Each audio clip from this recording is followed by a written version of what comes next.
Welcome back everyone, I'm Brante and I got another chance to make an audio commentary, so I thought I would take that chance. So here we go with chapter 3.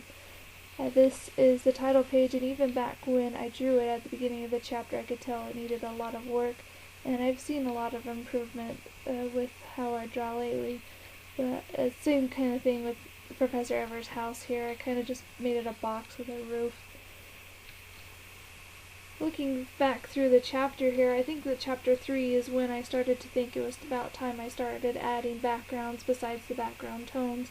So you can see that I was actually starting to draw in tables and the walls and things like that.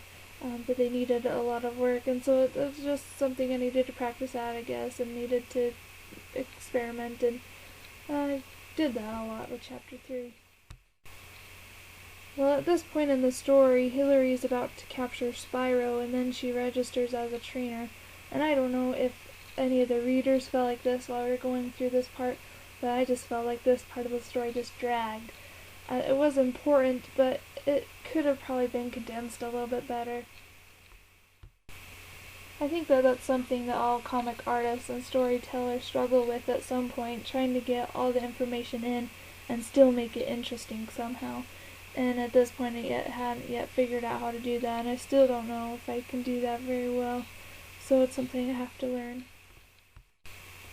It was kind of funny when we came to this page here. I didn't think it was that big a deal when I wrote it, but here where Professor Ever says that they're going to lie on Hillary's registration, the readers just kind of freaked out almost. I was surprised at how many people commented. They're like, oh my gosh, they're going to lie. It was really interesting to me. It's just always interesting to me how differently people will react than I think they will, and it's just fun to see that happen, I guess. Well, now we get to see Celebi introduced into the story officially. You might notice that right now Celebi's antennae things are pointing upward, while later in the comic they're always drooping and pointing downward.